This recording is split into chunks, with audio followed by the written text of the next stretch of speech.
Well, I started the charity really as a reaction to a visit that I made in 1997. I went out there to get material, and I revisited my old fieldwork sample that I had constructed, so to speak, from my PhD work 15 years before. And I was shocked and actually quite upset. The poorer end of the scale had got poorer, and the richer had inevitably got richer. And I just did it on the spur of the moment, really. I started it. Met with the sisters who I knew and asked them to help me. I had my ex-field assistant, Mariani. I asked him to help me, and we started it in 1997.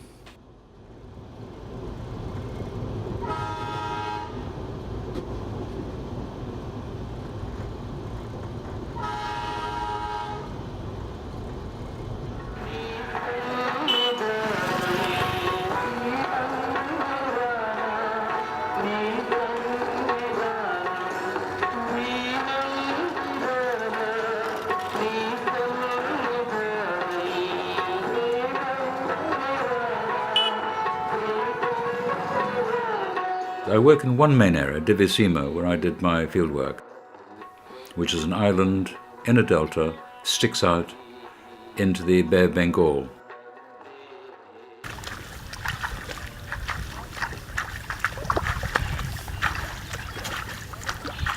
"90% of the people that I work with are landless labourers.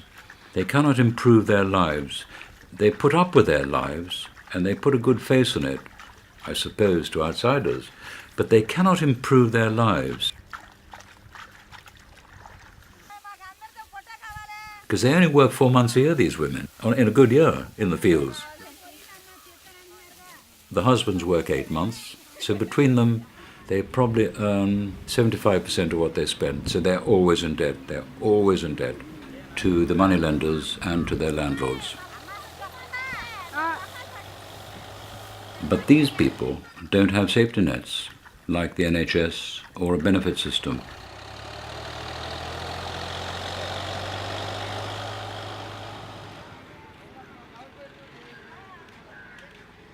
You get people who have businesses pumping up tyres in Centre. That's a business. You have people selling bottle tops. That's a business.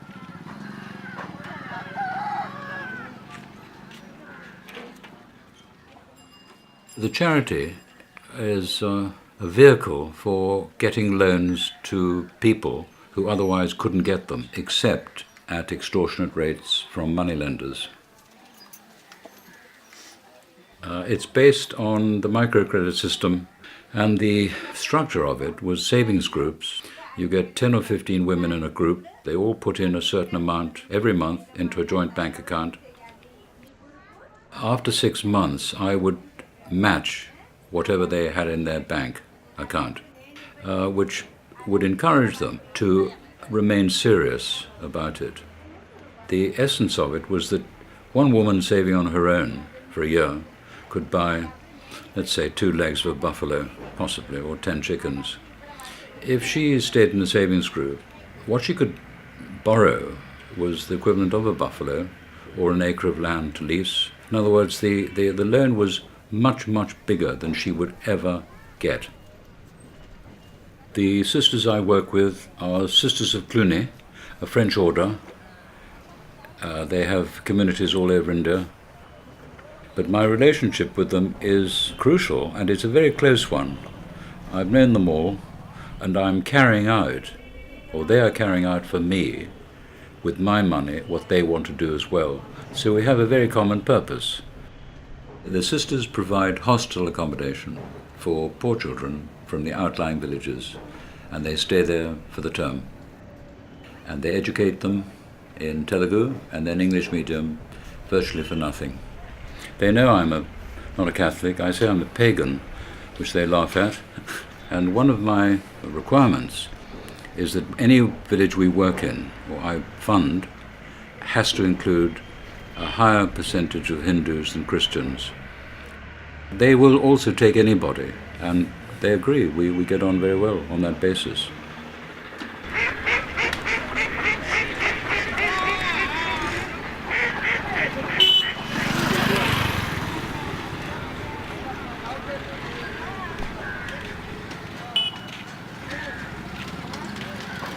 The key to the revolving loan, as opposed to a bank loan, is that when a woman repays her loan, it goes back to the same group.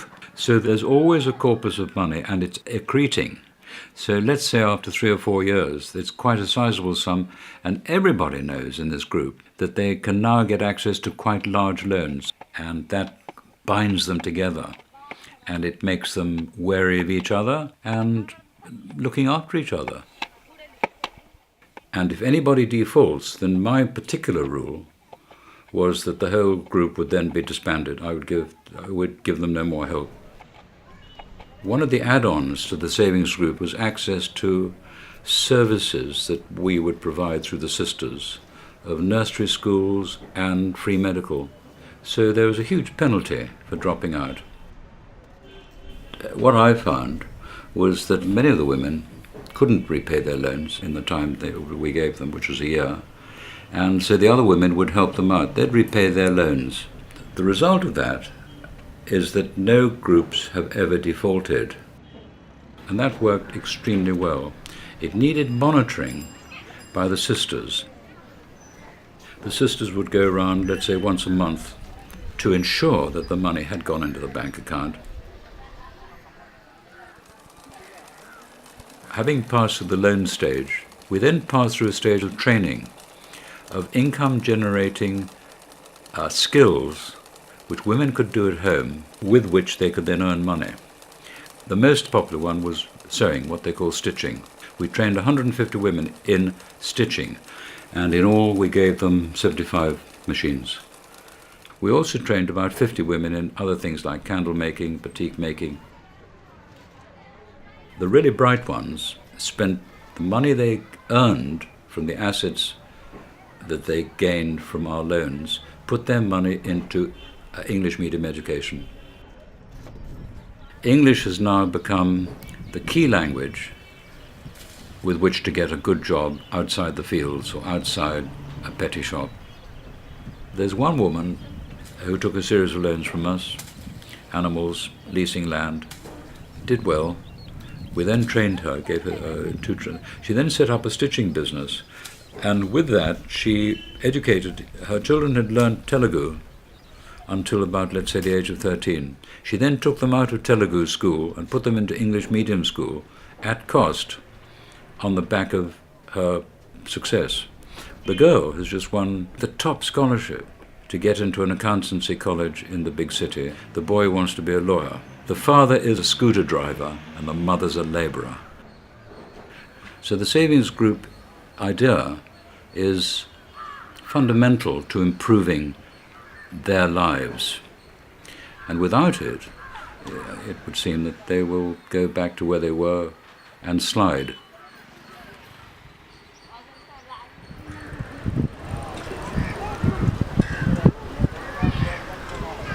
Sharada is another success story. She took loans from us, and with the profits from those loans, she put her son and daughter through English medium education. She lost her daughter a year ago, age 15, and she's now diverting her energy into starting a nursery school, and we're going to help her. She's found a derelict building in her village, which nobody will use. She's starting a nursery school for the poor children. We provided £500 to restore this building, a new roof, stronger walls, plastering, painting, new steps, equipment, and security, i.e. windows that shut, for £500. This little building will possibly last in its present state for 10 years, in which time perhaps 250 children will have gone through and benefited. Small amounts have an enormous effect on a lot of people. These sisters want to start these savings groups in about 25 villages. At least 15 of them are inaccessible. They're inaccessible by public transport or even taxi. So they wanted £700 for a motor scooter, which I gave them. They're now using this motor scooter, and 2 days ago I had a long, lovely, loving letter. I've now gone to all the villages. We've set up 10 savings groups. So again, £700 has opened the door to, I estimate, about 1,500 women, families. And that's the cue for what I'm doing now, which is to focus on buildings, what I call artifacts, like motorbikes or microscopes. I gave one bunch of sisters a microscope that transformed their hospital. I'm very keen this time actually to go back and survey with the sisters disused buildings and see if we can get hold of them and use them also as dispensaries and nursery schools. I think that's the next step. Things that will last as opposed to getting people off the hook. And but encouraging institutions like the Children's Parliament.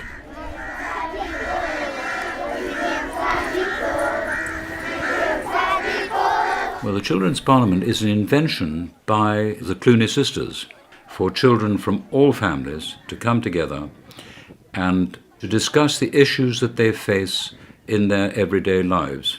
And they're organized into a parliament, like in Delhi and in Westminster.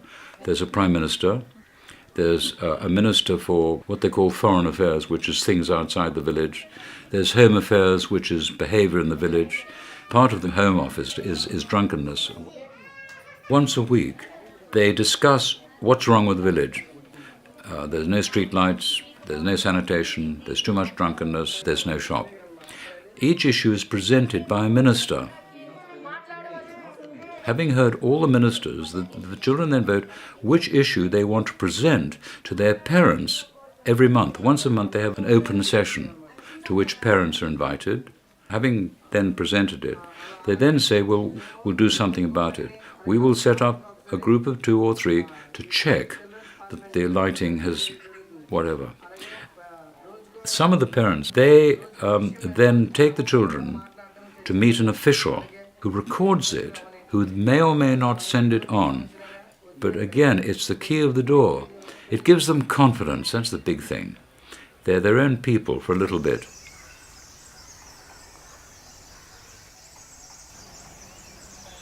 We're very small. We have between 1,000 and 1,500 women in our projects at any one time.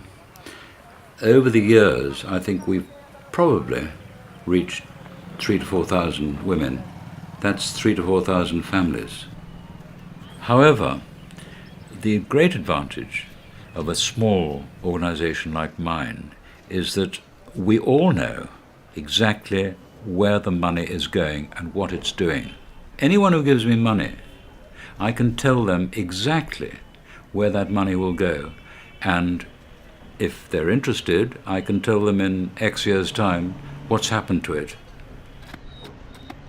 The other advantage is that it doesn't need very much money. Any money that's put in to the project goes to the women, directly or indirectly, because there is absolutely no wastage. We have no overheads. I pay no salaries. The most expensive item is me going there, which I pay myself. I was thinking the other day, if somebody said, I'll give you £5,000, or we can accrete £5,000 per year for 5 years, it means that we can set up buildings, we can set up structures, we could even provide perhaps better services, like subsidize the education. We would know that we would have a future for these projects. One of the great sadnesses in this whole business is that people go in with huge intentions, perhaps some money, a lot of money, and they start projects and they fold up after 2 years, 3 years, and there's nothing left. Now the people are inured to this. They're used to disappointment. And that to me is very sad. I'm not raising anyone's expectations, but I think continuity, the reason I admire the sisters so much is because they represent continuity. And I would like to help them continue. I won't go into that. I've often thought I've had enough, but I don't. I never. I always say I've had enough of this, but I don't. I don't chop it. I can't chop it, it's simple as that. I cannot do it.